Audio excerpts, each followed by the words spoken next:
I will invite my colleagues, our former secretaries, up to the stage as we begin our conversation. And let me just share that for the first time as of 2 days ago, this auditorium is now outfitted to broadcast live all of our meetings. I think when this building was designed, and Secretary Laird could tell me otherwise, but we didn't necessarily value the importance of the live stream and the interactivity of an auditorium like this that we now, of course, value. And so moving forward, this auditorium will be a place where our boards and our commissions hold their public meetings, and it will also allow members of the public to come in online. And so today, as I've been told, we're joined by several hundred people from across the state, most likely alumni of these various secretaries' administrations who are joining us here today. So if we would, I'd invite you up to the stage and we can begin our conversation. So we got stairs there. You could take the big step.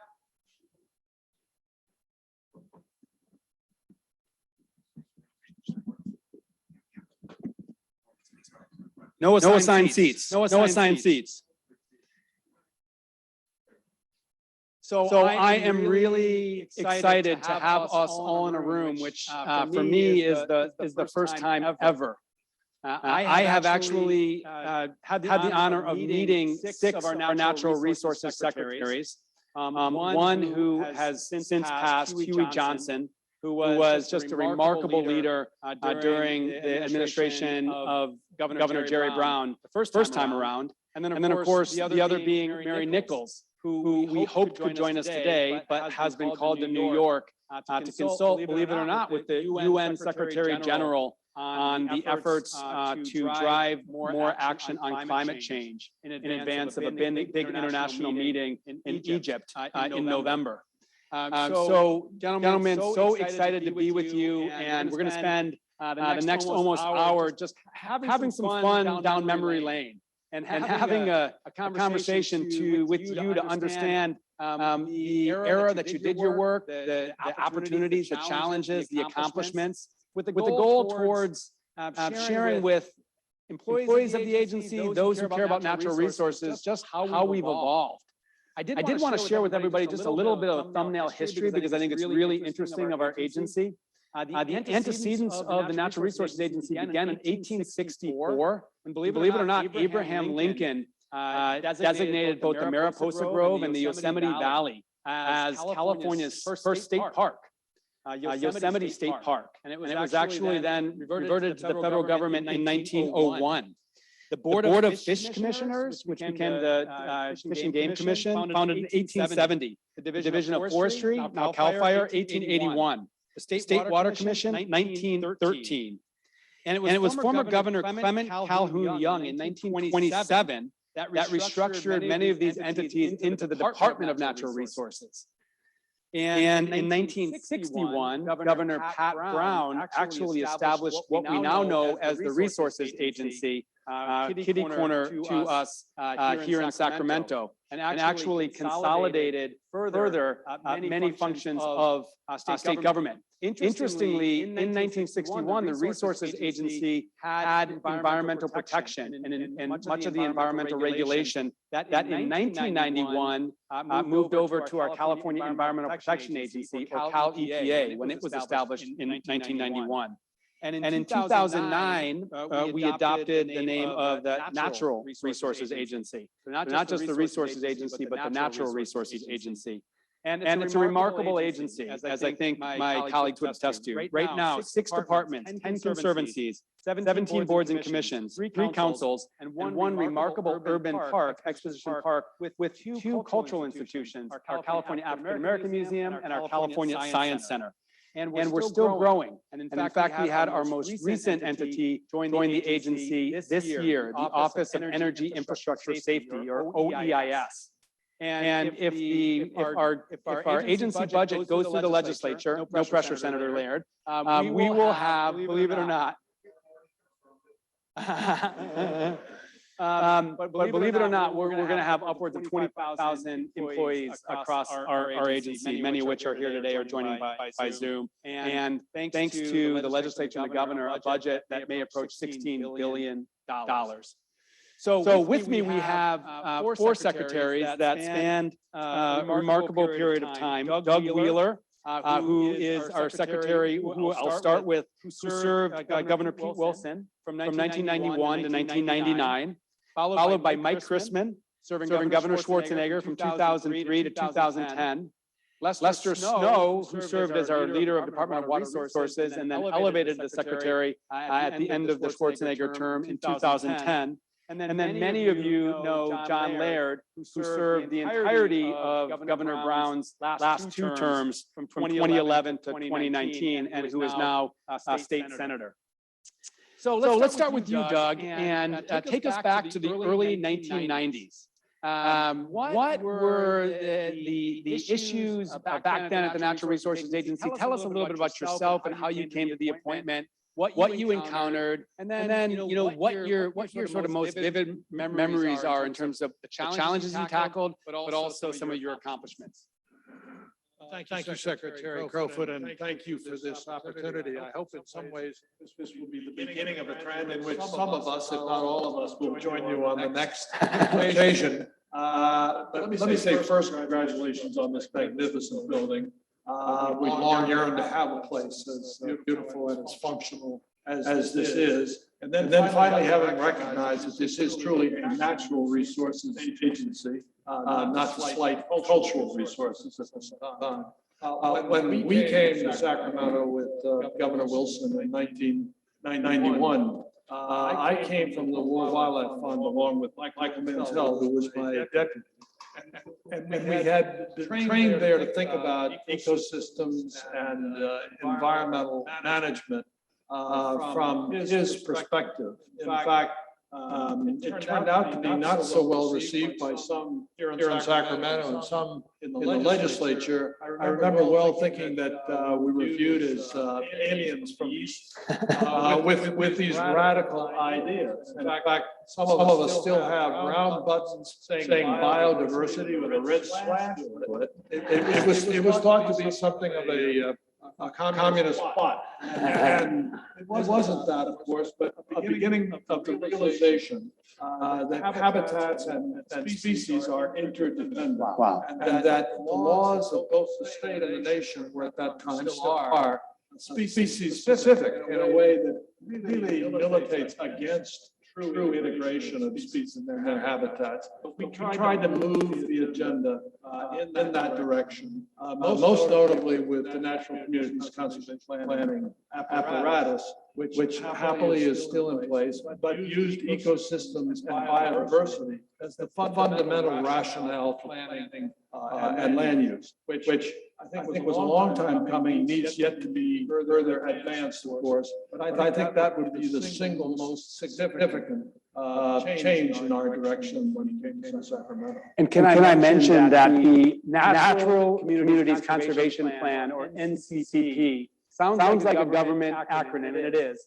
But it is today a really important planning framework that counties are using to identify where it's appropriate to build housing and energy, and importantly, where it's important to conserve habitat. So, Doug, I'm glad to report that in the governor's proposed budget, we actually have funding for more counties to create these NCCPs because we have to do it.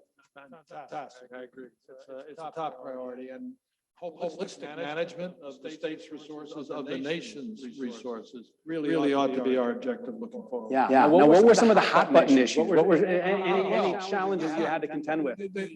We started something as well called the Biodiversity Council, and the idea there was just to bring people from around the state at different levels of government, including the feds, to conversations about how to promote biodiversity. But at the first meetings, people showed up with these buttons, suggesting that they didn't yet buy into the notion of biodiversity. It took a while. And we did finally reach a consensus that this is the way to approach natural resource management that made sense. One more point, we were very proud of those early NCCs down in Southern California. we took the governor to a meeting of the first planning apparatus, and we were greeted by people with pickets saying no NCCP, and this ought to be a communist plot, no doubt. The governor said, "What is this all about?" I didn't read this in the memo. Yeah, right.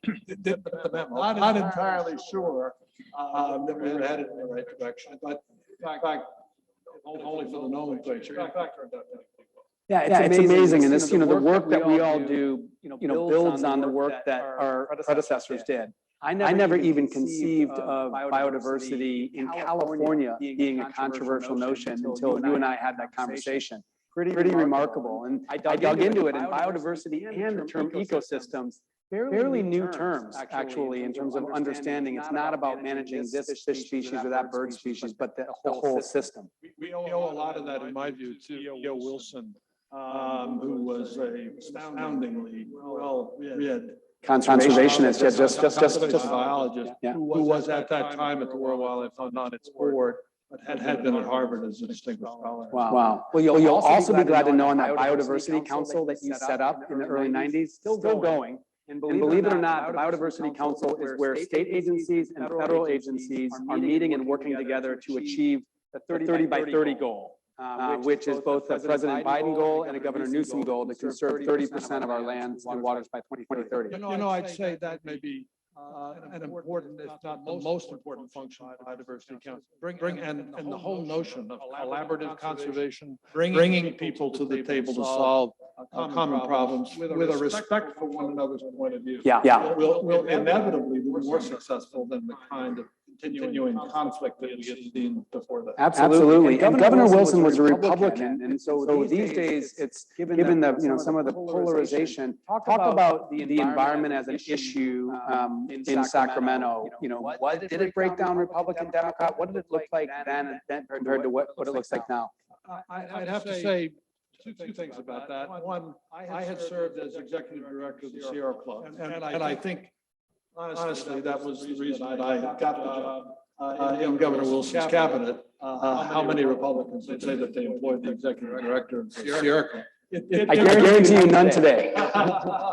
It turned out to be not so good at the Sierra Club, terrific in Sacramento, because we had the chance to advance some of those concepts, but they were not well understood. I remember talking to Jim Costa. We talked about now Congressman Costa saying, what are you guys up to? What is this all about? Even people who well regarded in the legislature for their environmental credentials, Tom Hayden, were suspicious because these ideas, these concepts originated from a Republican administration. We tried not to be conflicted as to politics and controversial, hard to avoid in some cases. But ultimately, because people understood, again, the need for resolution of the conflict, no matter which side you were on politically, it was important to protect California's natural and cultural resources in a way that involved everyone. So I like to think it was, if not a bipartisan, maybe a nonpartisan approach. Yeah, remarkable. And that continuity between Republican leadership and Democratic leadership focused on environment and climate has been, I think, the reason why California continues to lead the world, because it hasn't really zigzagged. There's been consistency there. So I want to fast forward after Governor Wilson served. It was Governor Gray Davis's turn, and Gray Davis turned to Mary Nichols, who was then an accomplished environmental attorney who worked for the Natural Resources Defense Council and others. And Mary served as Resources Secretary for 4 years, and among other things, established the environmental justice policy for the Natural Resources Agency, which is pretty remarkable, almost 25 years ago. And it's a policy that we continue to work to breathe life into.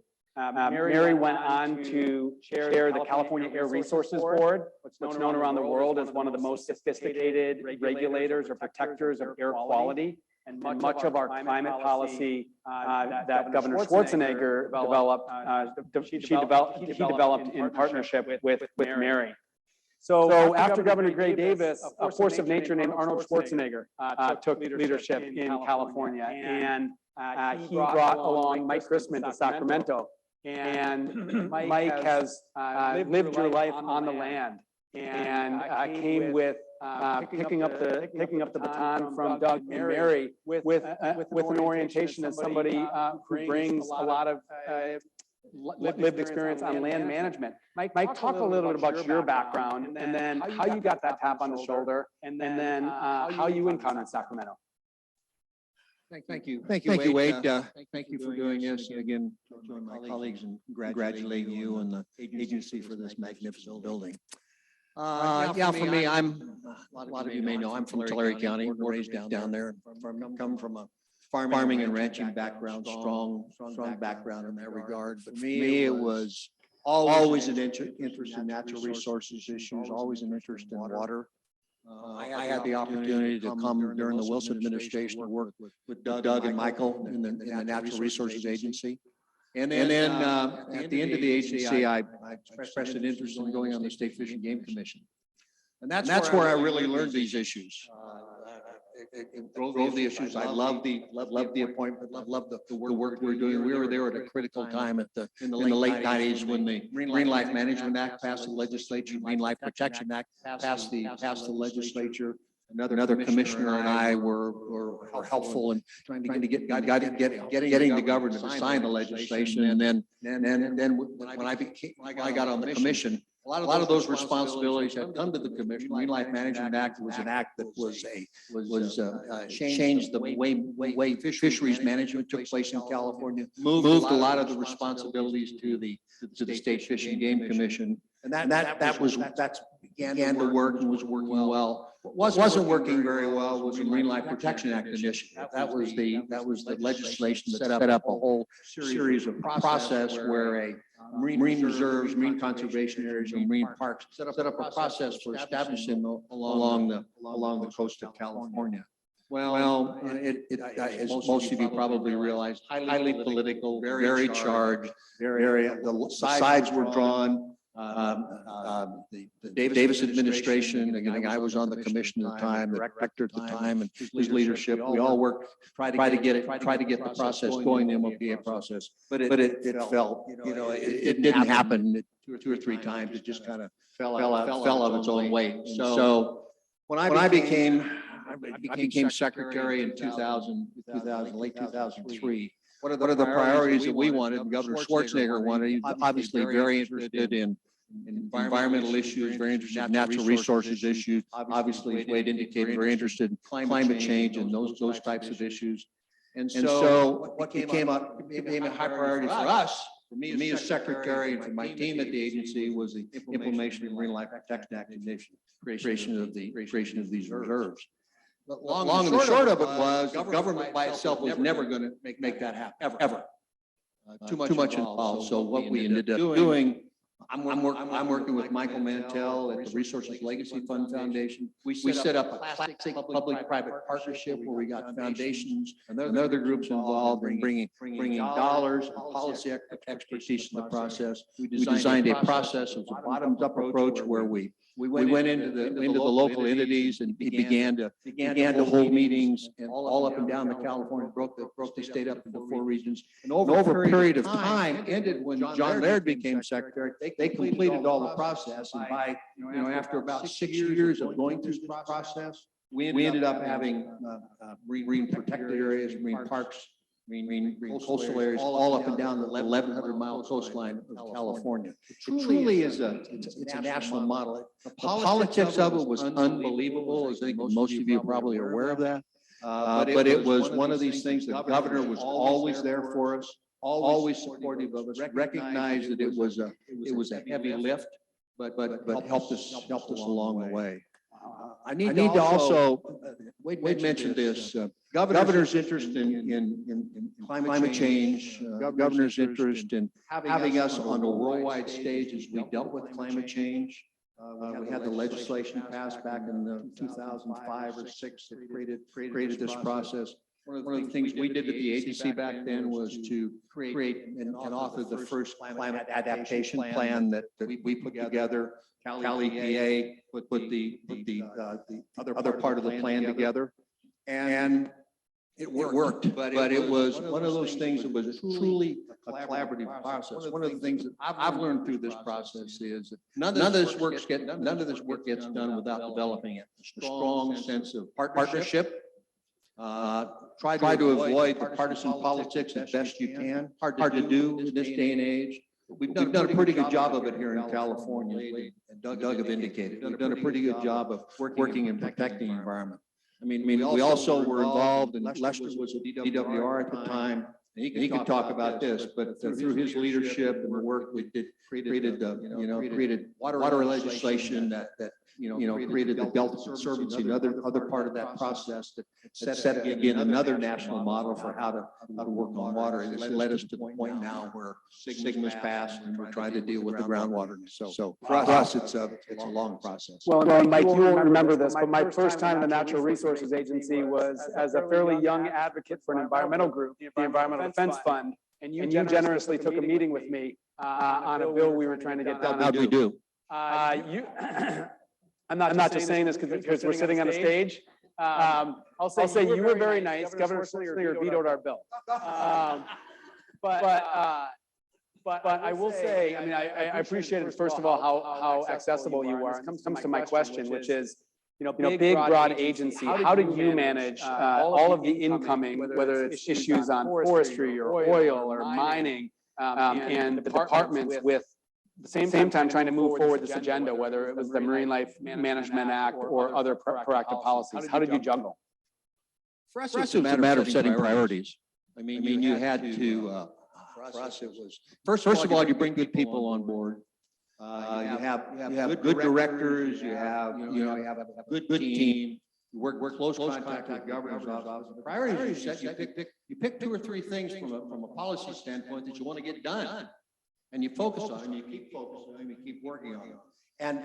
And making sure that the people you bring on board, the leaderships are provided, are providing the kind of direction that we want from the agency and that the governor was very strong about in certain areas, what he wanted us to accomplish. So that's how we did it. It's a matter of priorities, not get lost in the weeds every day, and just managing government. Because if you don't set priorities, and you don't keep on it, then you lose that sense of direction.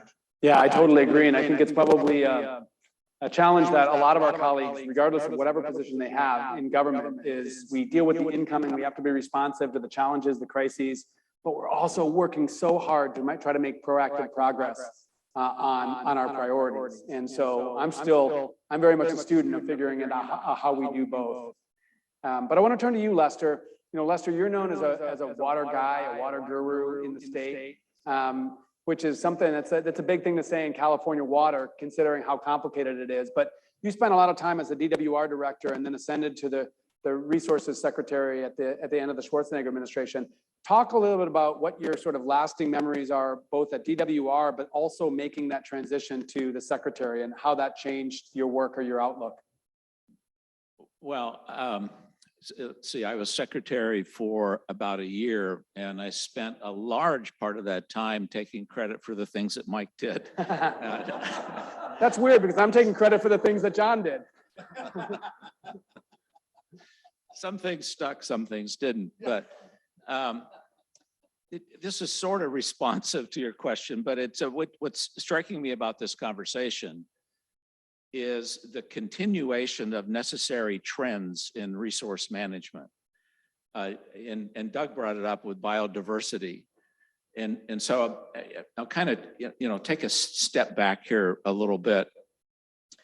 And using CalFed as a little bit of a pivot. I mean, I started out in Arizona doing a couple of different things, but at one point I was a appointee of Governor Bruce Babbitt to implement the first Arizona Groundwater Management Act and do their first plan. And in doing that, there's no way you could bring the groundwater into, stasis, as it were, to reduce the overdraft without dealing with efficiency, wastewater recycling, and all of those different kinds of issues. And then I went to San Diego County Water Authority. And so the reason for that background is it became clear when you're in San Diego that what happens in other parts of the state's pretty darn important to your water supply. And I got very interested in that. And that's when Pete was working with, I forget what the original organization was called, but it was the state version of CalFed before the feds were engaged. And there was a term for that. And then Bruce got interested. He was secretary at the time. And I'm going to overstate this a little bit, but I knew Bruce Babbitt. And because I was in San Diego, where Pete had been mayor, knew a lot of people there. And I was the compromise person that both of them could work with, because they didn't always get along, actually. That's Bruce Babbitt, the Secretary of Interior, and Pete Wilson, the Governor of California. Yeah, and and I don't know if you heard that on the microphone. No, they didn't. But my point was they both had this sense we've got to do things differently. What we've been doing in the past, it just doesn't work. You can't fix a water system by building another dam, or it's not just a pipeline. It's a much broader resource strategy. And I think CalFed went down that path and developed a lot of that. The lesson learned from CalFed, and this is about the importance of political support, is from the start of that process with Pete Wilson and Bruce Babbitt, by the time you got to a record of decision and implementing, their administrations were gone. And it was a whole new set of federal and state people. They didn't have the fire in the belly. And so it's how do you build that kind of political support to see through something that isn't all that easy? So I just kind of throw that out there, and I want to go more to what Wade was bringing up. At my time at DWR, integrated regional water management was already out there. It's like it didn't create it on day one, but through grant programs, you really started pushing. No, everybody can't do their own favorite project. Let's start looking regionally at things. And the first iteration of integrated regional water management, the integration tool was a stapler where everybody stapled together their favorite project. Mm-hmm. But that evolved.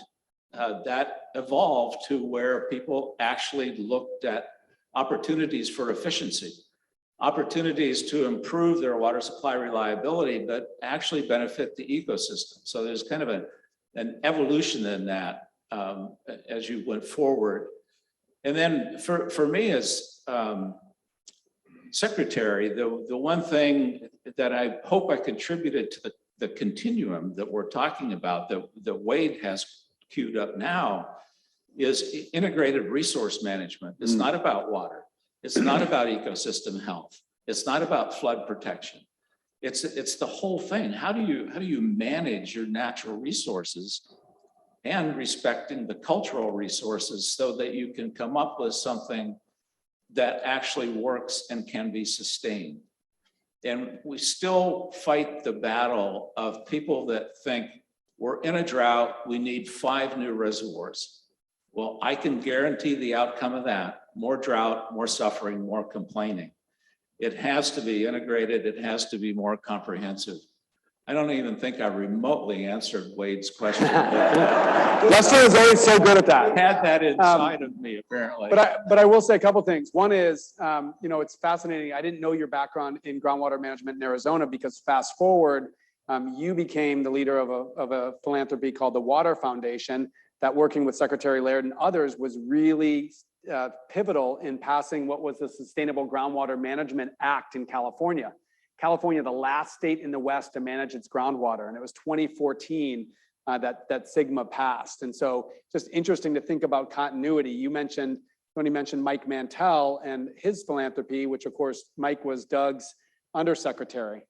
So really interesting continuity there. I want to, that triggers just one more thing. It's kind of illustrates what kind of happens in the resource community, the water community. When we were working on SGMA and came up with our version of it, at the Water Foundation, we had a committee, I think of 11 groundwater managers from all around the state. Very cooperative. They had brilliant ideas. They really said, we can't continue going in this direction. But when the legislation was in, not one of their organizations could support it politically because of what life was like at home, in the grocery store, or the corner bar. None of them. And so there's so many people out there that have great ideas that get locked into their political positions. And that's the part that we've got to break that down. And I know this is a priority for Wade, but you know, climate change is kicking our butt. And we have to move fast to get out in front of it. We have to kind of break down these barriers that we constantly run into. And, you know, illustrations, what I said earlier, people that want to build a bunch of new storage, you know, the engineers who built the storage in the state, they didn't pick stupid sites. They picked the best sites. And so you want to go out and build a new reservoir, you're not going to have another, you know, 3 million acre foot reservoir that delivers incredible yield. We've got to look at a much more comprehensive way of dealing with those issues. Well, thank you, Lester. So Governor Schwarzenegger finishes his 2 terms, and then another force of nature, Jerry Brown, you know, 2.0 or 3.0, depending on how you define it, comes to office. And John, as I remember, you know, you were seen in the assembly when you served as the most, you know, sort of, well, I'll say a key environmental leader on all things legislation. So, but I'd also heard that Governor Brown wasn't keen on appointing former legislators. So talk to us about your transitioning from the legislature to the agency, and what you encountered. What were your impressions of that transition? Well, I'm really glad that Lester set the precedent of not answering the question. So people think it's not just me. I'm going to get to the question, but let me just say a few things first. Thank you for doing this, and I want to publicly thank Wade for the fact that, you know, in the previous administration, we worked on the funding, the planning, broke the ground, and they were very generous in the plaque here in sharing the names between the 2 administrations. So let me say thank you for that. And Mary Bell, who is here, is also on the plaque. So that is,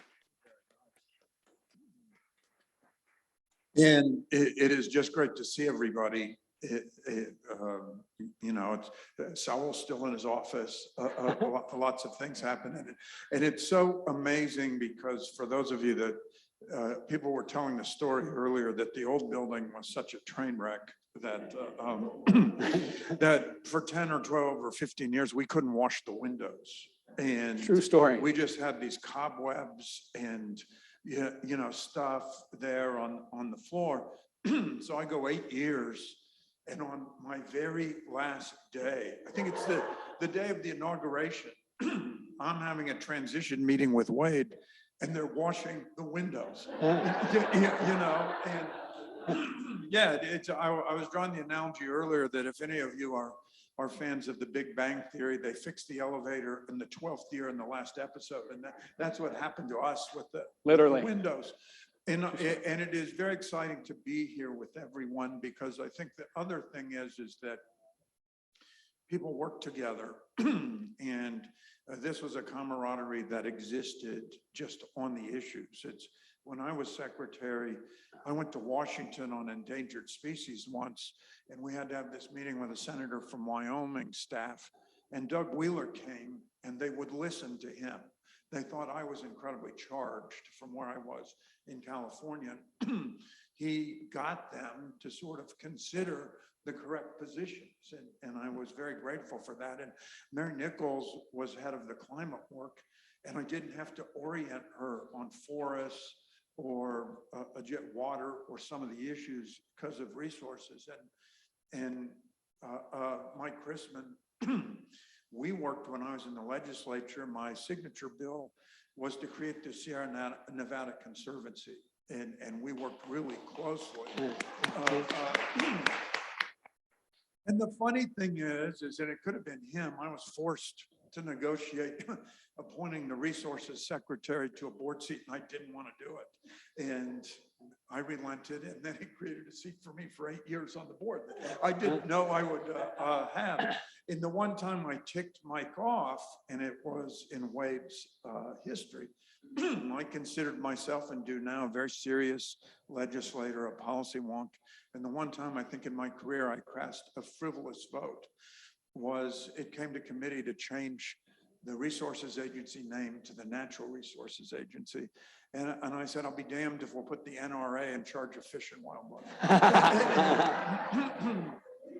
Yeah, and then Mike was really ticked off. And then lo and behold, I become the head of the NRA.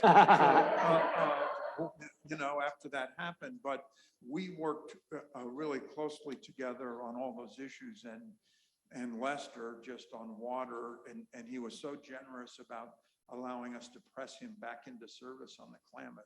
And so it is really people that just didn't do it for a time. And Wade mentioned streaming being added to this building. And when I chaired my first meeting in the auditorium at the old building, there was no connectivity. I'm sitting there, I can't text, nothing can happen. And I worked really hard to get that done so that during meetings, we could actually be connected to the outside world. And I think that is apocryphal on just how each of us had to be a creature of our times and move with what the issues were. And when you ask, first, one of the interesting things is Jerry Brown did hate former legislators, and I did not realize that. Because I think that he appointed 2 or 3 to anything in his first year. And I was one of the first 3 cabinet secretaries on the first day, and it was a 4-day process. And I was genuinely surprised. And he is so enigmatic. It is one of those things, and hopefully this happens to your career. This is the job I would have wanted in the cabinet. This was always it. I did not seek it. I did not put it in an application. I did not tell anybody. And the call came one day. Which is actually really rare, because most people that tell you that that happens aren't telling the truth, that you actually have to lobby for it. But that's incredible. Yeah, and that is true. I just sort of thought I was scheduled to go to work for Darrell Steinberg as his education consultant and run for the Senate in 2012. That's what was going to happen. And it's a very difficult call to Darrell Steinberg, who thought he had just put himself out for me. But I knew this was right. And I was supposed to interview, and it's typical Jerry Brown. It's, I get this call, and I go meet with 2 people on the transition team the next day that I ended up working with, Cliff Rechtschaffen and Ken Alex. And they said, well, you know, you should submit an application. And I said, you know, you only called me yesterday. I wasn't seeking this. And they said, and we'd like references. So the next day I called to give them references, and they said, the governor would like to speak to you. Here's his cell number. And I'm thinking, don't overthink this. It's like, really, I have Jerry Brown's cell number. I'm supposed to call him. And I get Ann Brown, who says, oh, Jer, it's John Laird. And the next thing I know, he's saying, can I come up the next day and interview with him at his office in Oakland? And I do. It's supposed to be a half hour, and it goes for 2 hours, and they keep interrupting. And he said such amazing things during the interview, you know, that over the next week, I wrote them down. I have this great, you know, recollection. There was one time when he said, you know, when I was mayor of Oakland, there was a request that half my appointments be African-American, and now I have a request that 30% of my appointments be Latino. And he looks across at me and he says, you don't appear to present much diversity. And so I said, hey, I'm one half of one of the 18,000 couples whose marriage you protected in the Supreme Court. And he said, oh, we are, which is exactly right. But in true Jerry Brown fashion, he says, oh, we're so overrepresented with gay people. You know,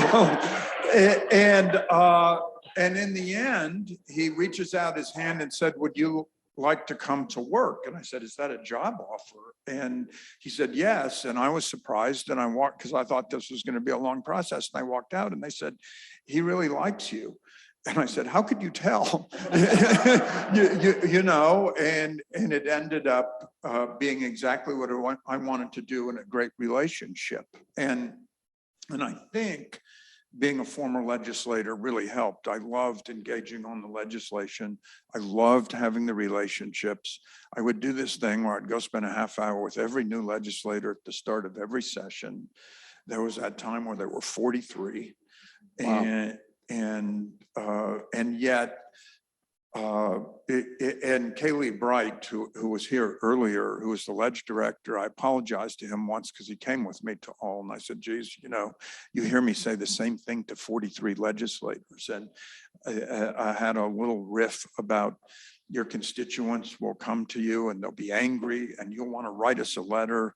And it's like, I know that's who elected us, but sometimes they don't have the facts right. And if you write it to us, I'm forced to correct you in public. So it'd be really nice if you just called us. And we might even be able to point you to where the solution is, and you can write us and ask for it. And this developed relationships that were really good. And I said to Kaylee once, I said, geez, I'm really sorry. It's like, you have heard me say that 40 times and I try to make it fresh. And I try to do it. And he says, oh no, you don't understand. It's, if you have to go to those two things in the first 5 minutes, I think, oh, this is interesting. He's not connecting with them.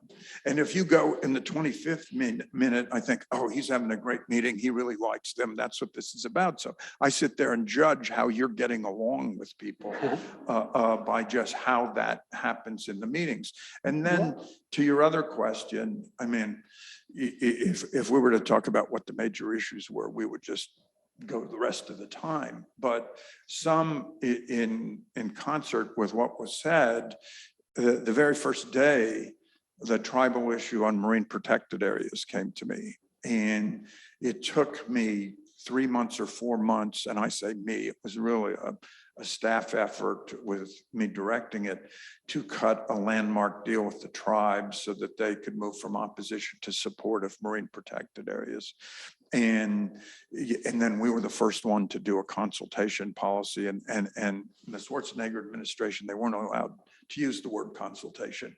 And so, and the same thing happened with Lake Tahoe. I think in 2 months in, the Nevada legislature in their every other year session passes a bill that unless California does 4 things, they will pull out of the Tahoe Compact. And I call my counterpart cold and introduce myself and say, 3 of these are deal killers, but you haven't had a new general plan in 25 years. And we end up negotiating over a year in marathon sessions and get the first new general plan in 25 years and have it adopted virtually unanimously by the regional planning board. And we had a dam that overflowed and a drought and a few fires and some things that were major, but it was a continuity because the Schwarzenegger administration really laid the groundwork and did the first 3 areas on MPAs, and we landed it and then did the monitoring and the funding and some of the water stuff we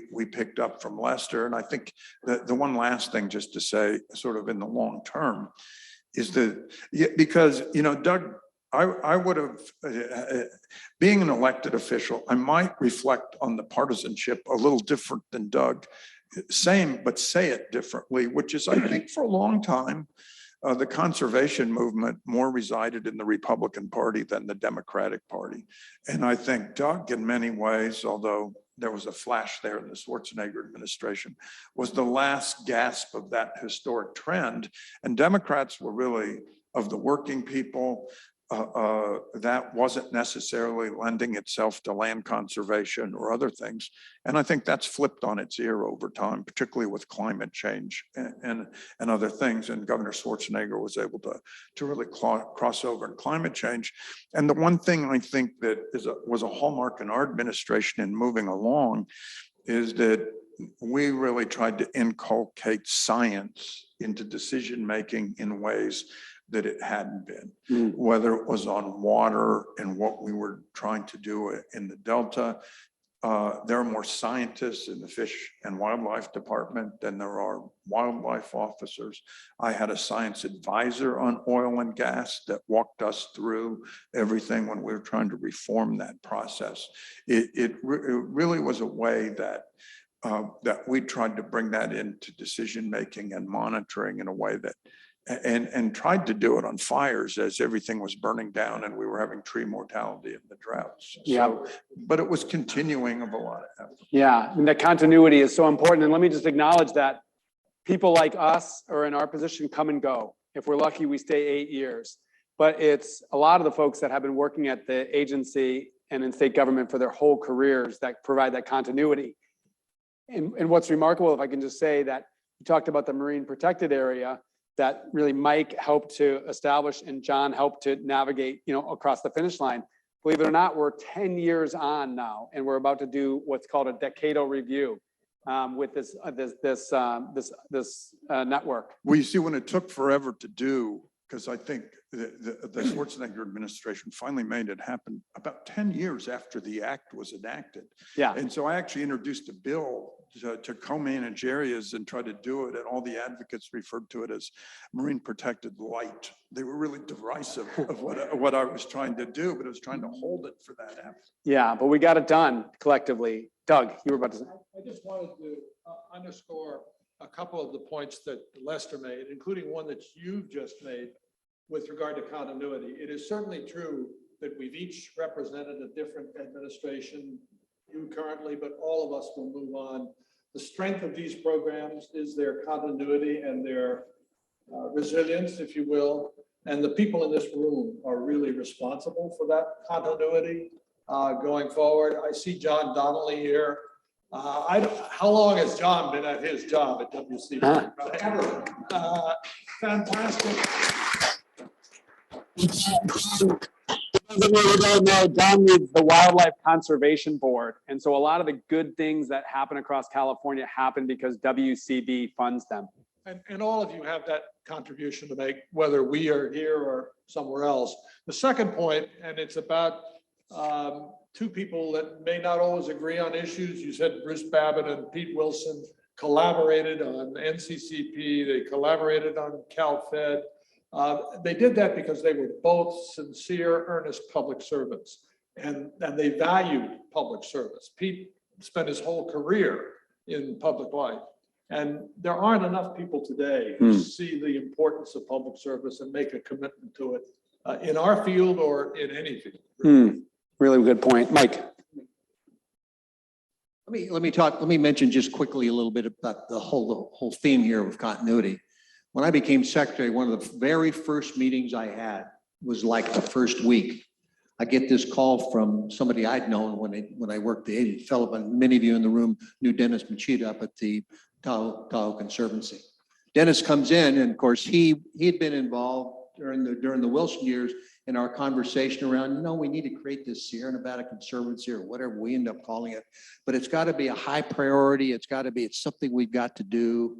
And John talked about it being his signature legislation. It really was, because it's one of those things. I mean, you look at how he and Tim Leslie, two very opposites in terms from a legislative standpoint, getting together and making it work for their constituencies. How the bill was organized, how the board was set up to represent the county at the county level. I mean, how it took a long time to get it just right, to get enough support for the Conservancy to pass. But this was Doug and Michael, and we worked on it, the agency back in the 90s. Mary worked on it, and we decided, and Governor decided, because he picked up on it during the campaign, that it had to be a priority. So I mean, it was that continuity that still exists today, and hopefully will be the trademark of this agency as we move forward on some of these natural resources issues. The creation of the Sierra Nevada Conservancy is a prime example of how it really works. Yeah, and I do have to thank John, because it is true in these jobs, you spend the first couple of years groundbreaking, ribbon cutting on projects you had nothing to do with. certainly including this building. So if you have a good predecessor, like I think each of us have, you're actually building, but also, solving problems that haven't gotten solved. Well, I would just add one thing to what Mike said, and I appreciate that. And it's going to be really fun when whoever your successor is goes to all the groundbreakings that you were instrumental in creating. And that is that a lost art is the bipartisanship. And Tim Leslie had introduced a Conservancy bill, and I approached him and said, I would really like to work together. And I actually did an unprecedented thing on the assembly floor. I stood up and said, move his bill along. We hadn't agreed yet, and we moved them both over to the Senate. And Clyde McDonald, who was my lead staffer and really skilled, worked to line up the two bills in the authorities, the boundary, and the membership, so that when we reached a deal, we could just merge them. And one of the other fun stories is that that was the last year you could tombstone a bill. You could name it after the authors if you wanted. And so Tim Leslie kept saying to me, I want the bill. It was my bill. I want to become the chief author. I said, I'll make you a deal. We'll tombstone the bill and you just choose what you want. It's either one of our bills or the other one's the first in the name. So he took the bill because that's what he wanted. So it is the Laird Leslie Act. Nice. And yet we were cheered in the lobby day for it. And I held his hand up and he turns to me and he says, I've never been cheered by environmentalists before. I love it. A tribute to how we were able to work together. And apropos of an earlier story that was funny, Tim was, I'm trying to figure out the diplomatic, let's just say he was not one of the pro-gay legislators in the legislature at the time. And one time he shouted to Sheila Kuehl, who was chairing an environmental hearing, that he and I were joined at the hip. And she just looked at me like, what the hell's happening here? I love it. And yet it was a real tribute to how we could bridge the gap. And I think that's what we need to do more of. Yeah, I want to get to two questions. And one is to state the obvious, which is we're 5 white guys sitting on a stage. And we've had 12 agency secretaries, 2 have been women, 10 have been men, and none have been people of color. And so I think while we talk about continuity, one thing that's changing for the better is truly capturing the potential of this talent pool across California and diversifying our ranks. And a question I wanted to ask for you all was, was there an evolution of that in your time? I mean, certainly there's been a more intense reckoning for good now around the need to really reflect California in the leadership across state government. But just interested in your perspective, given that this is a legacy that we all own, but yet we're trying to change. When we came in to set up the administration, there was never any, from where I sat as we were setting up, we were beginning to set up and do the interviews for the various agency directors and stuff. Maribel was a cabinet secretary, worked very closely with all of us. There was never a question, well, is this person a Republican? Is this person a Democrat? We were very cognizant about the fact that we needed to try to get gender diversity and ethnic diversity in the process. I think we were successful in it, but the most important thing for us was in the process, get the most qualified, irrespective of who ultimately gets a point. We were supported by Maribel. We were supported by the governor's office at the time.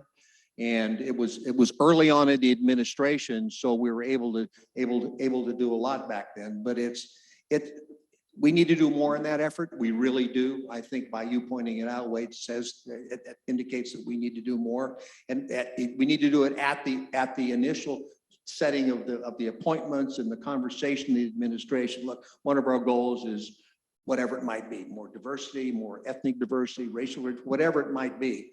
And gender diversity. So, I mean, it's one of those things that we continue to work on.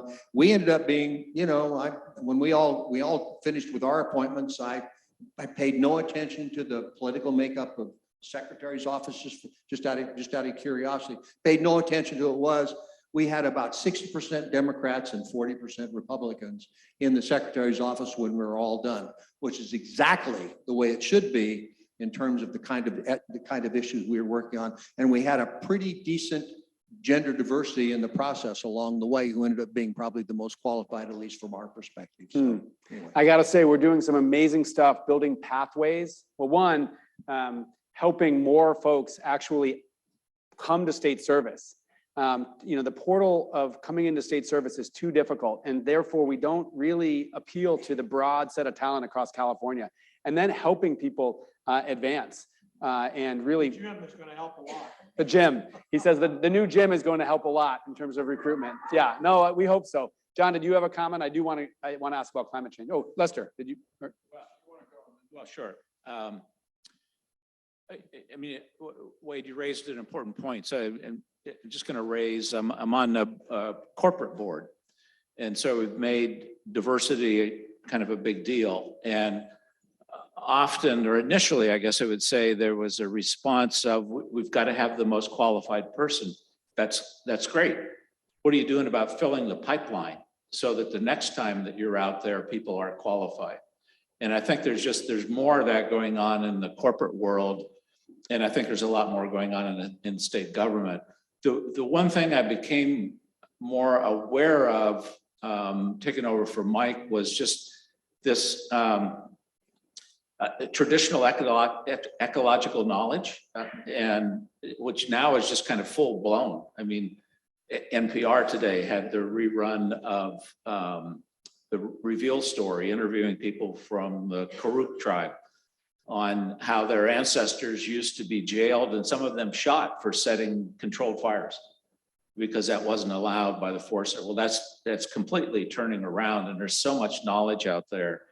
So if we just have the ability to bring people along to fit the niche that we need to fill, there's people out there, and we just need more of that. And it's unfortunate because of the politics that somehow wokeness is a bad thing. And I always looked at wokeness as you just being aware of what's going on. And so fighting against all of that, and it's just so important that your people reflect the community that you serve. Well put. John? I was going to make 2 points, and one is if you go back to, I was elected to office 40 years ago last November, and I think I was 4 years in, and we formed the first organization of, we called it then Gay and Lesbian Elected Officials, and there were 15 in the entire country, 1985, 15. And there were a couple of us that were mayors. There were a couple that were legislators in the Midwest, but it was town clerks and other people. And one of them that started to come in the second year was this Dane County, Wisconsin supervisor named Tammy Baldwin. And she did what we all wanted. She went from supervisor to a city council member, to a state assembly member, to a member of the House, and she's a United States Senator. And it was the classic bench and moving up in a way that the question is that what we're doing? And there was when we walked in the door, there was not a tremendous amount of diversity and who just happened to be there on that day that was like, because Jerry Brown did an unusual thing. Normally it happened to you the other way. Don't let the door hit you on the way out at noon on inauguration day. And Jerry Brown said, just stay, we'll get there eventually. And so I had the previous administration staff, with one exception, for the first 3 months. And, we hired Leanne Randolph as the general counsel, and then she is loved. Who's now the chair of the California Air Resources Board. PUC in between, and at one point hired Joaquin Esquivel as the deputy director for federal water affairs, deputy secretary, and he's chair of the water board now. And Kaylee Bright went on to another thing in conservation. And we had an incredibly diverse staff. And it wasn't just that they were qualified and they were doing it, but that is the pipeline. And so there were people all over Sacramento that, and I'm one of those people that takes the risk. It's like hire the best you can get. And I know they might not stay forever because they're a real incredible quantity, but we really worked hard. And I wasn't allowed to fill positions for 2 or 3 months until the diversity was proven of the group of people that was coming in. Yeah. At one point, they thought this isn't diverse enough.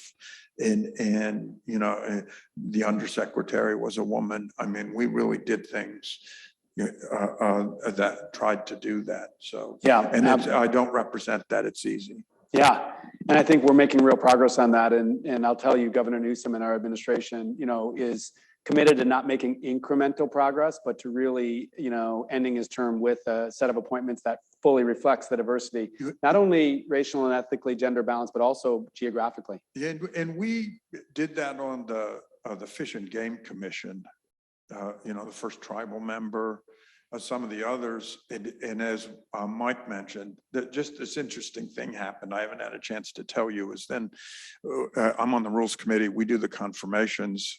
We had 3 Fish and Wildlife commissioners, still Fish and Game commissioners. And in the split of marine protected areas, these 3 would have been considered partisans for marine protected areas, environmentalists. It would have been a knockdown, drag out hearing. And it was a love fest with a lot of the people that were in the opposition before standing up to support them at the hearing. And I think it was a statement about diversity. And it was also a statement about working together on the issues in a way that everybody gets dragged along. Well, that's well put. And actually, that's where I think we need to leave the conversation. I could talk to you all for a long time. I have a lot more questions. I want to thank you for, you know, all the public service in the past and coming back and sharing your candid thoughts. Let's give a round of applause to the former secretary. So I think we'll invite you to take your seats. And then we'll invite you to take your seats in the audience. And then for our final section, we've just got a little bit of time to talk to Maribel Batcher, who is our former Government Operations Agency Secretary, and Ana Lasso, who is our current Director of the Department of General Services.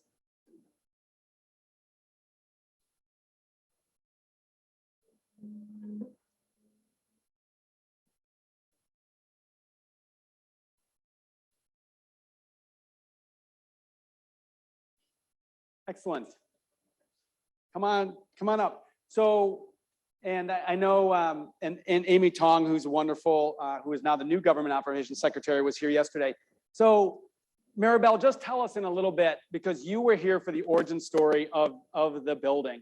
And, you know, I think we've all enjoyed the building today. And for those who are joining by Zoom, if you haven't had a chance to come visit us, please come visit us. It's an incredible building. But it wasn't a fait accompli. And it took some advocacy from our Government Operations Secretary to make the case to Governor Brown for the new building. And then you talked about a meeting you had with Governor Brown where he actually got interested in what the building would be. So just gossip a little bit with us, if you don't mind, about how this building came to be and frankly, how it came to look to, you know, so as it does today. Thank you so much, Wade, for doing this. This has just been an exciting day for me, I'll tell you. And I got to see all of my favorite secretaries of resources with whom I worked with each of you. I guess Lester already departed, but anyway, a lot of years traveled together and it's been a wonderful time. Like Wade, you have been saying, we all benefit on the shoulders and those, and which was so beautifully articulated by the secretaries. We build on those things, those plans, those things that have happened before us, and try and have that continuity and carry on. And this was true of this building.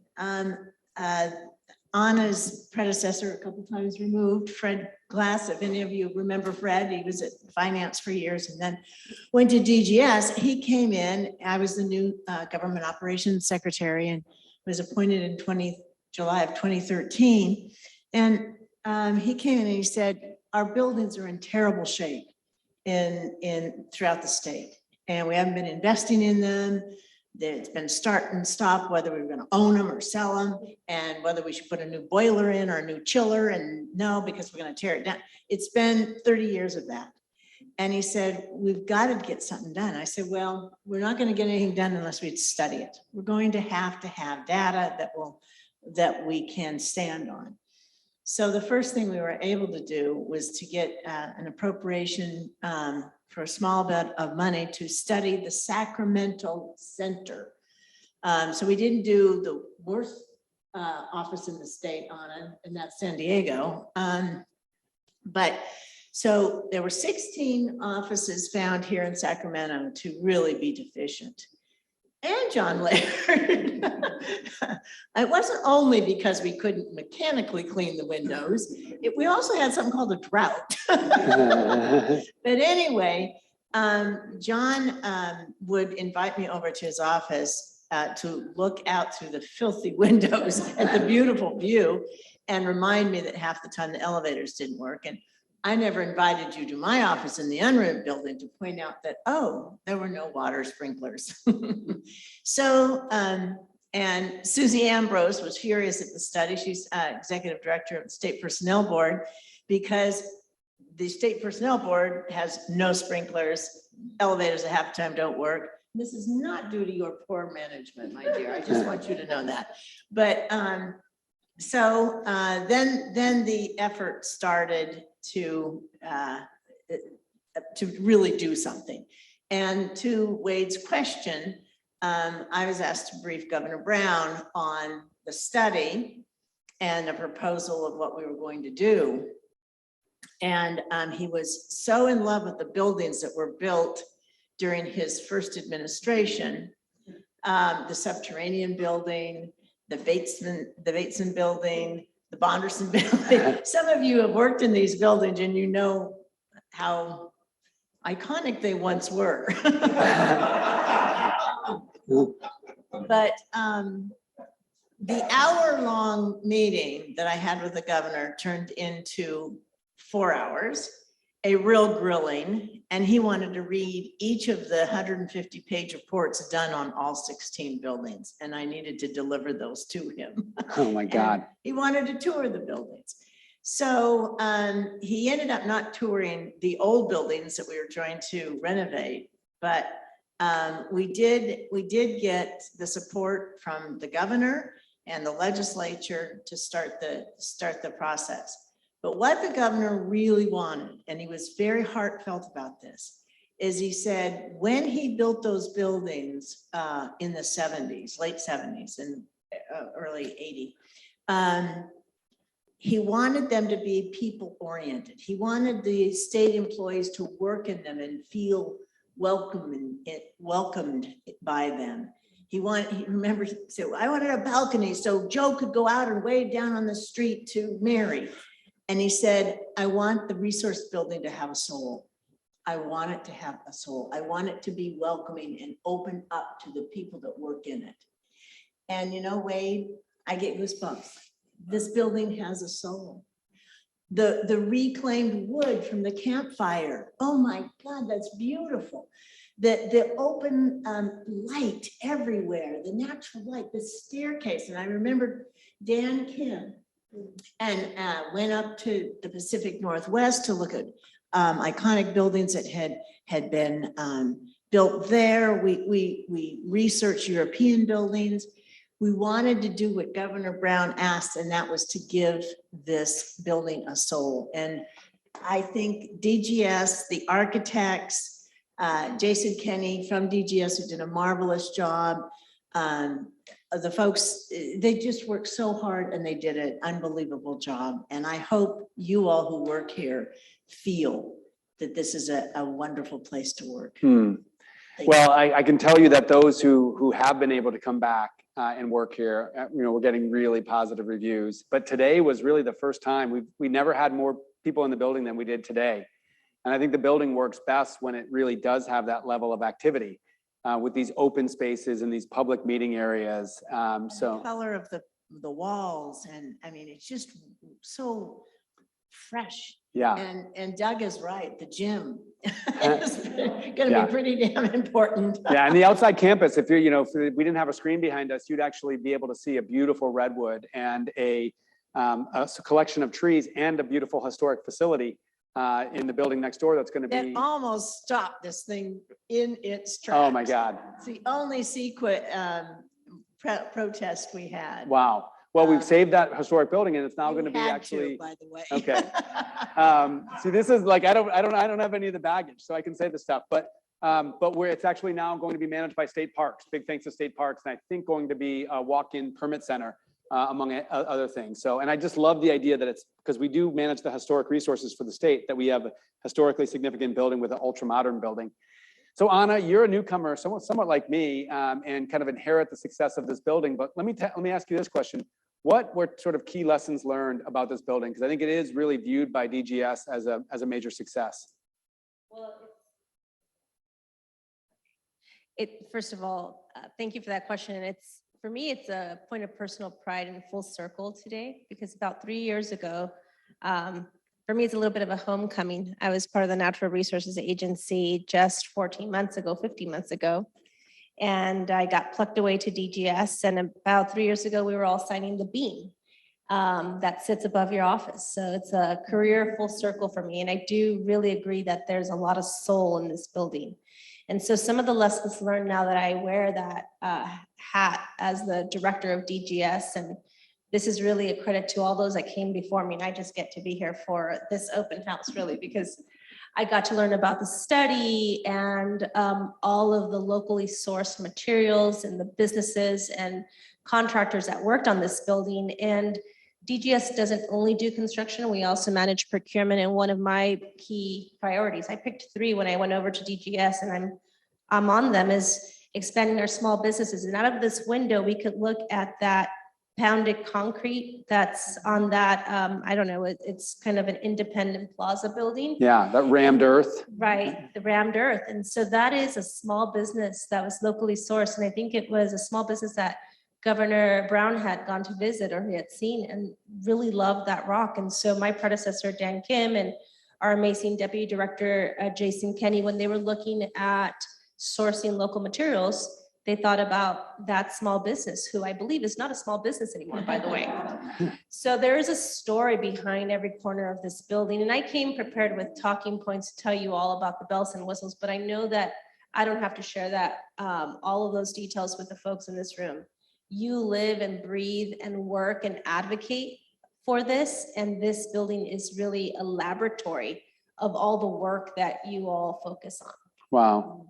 Well, I want to thank you both, Anna for the DGS and managing this incredible design build during COVID, keeping this project on time and on budget. And one fact that I'll share when we got the tour is because of that design build and the construction and the designer and DGS all being in the same place, they said this is the least amount of emails that they've ever had to send back and forth because everybody was together. And I know, your folks, it was a point of pride that they delivered us an incredible building. And Maribel, for the vision and the constancy of actually building new buildings, it makes a huge difference to our workforce. And I know there are buildings that hopefully we're going to modernize here in the future, but I can tell you, you've given a gift to the Natural Resources Agency. I'll share with everybody, including those watching online, when we left the old building, we unearthed a time capsule from 1961. And so for those who are in the auditorium today, as you leave today, you can see some of our old items that were in our time capsule. And then in coming days, we're going to be setting a new time capsule in the wall with all sorts of things, I think including COVID masks that will mark the moment of 2022 when we set this in place. So yeah, please. I just have to say one thing because you're sparking memories. Design build, John. You were worried that we couldn't do design build, and we also did a PLA. And A project labor agreement. A project labor agreement, and that was extremely important. It was never done by DGS before. I said, by God, we're in a union town and we're going to build this, but with union folks, and it worked out beautifully. And the folks at DGS worked hard to do their first PLA, and then we did it with all the other buildings. So thanks Wow. for reminding me and John Laird about the design build. Yeah, well, it has been a fun conversation today. I think the leaders from Wilton Rancheria set off our conversation in a really meaningful way, just emphasizing the importance of the work that we do here together with ourselves, with tribes, with other governments and partners. And then huge thanks to the secretaries. It's really fun to hear your stories.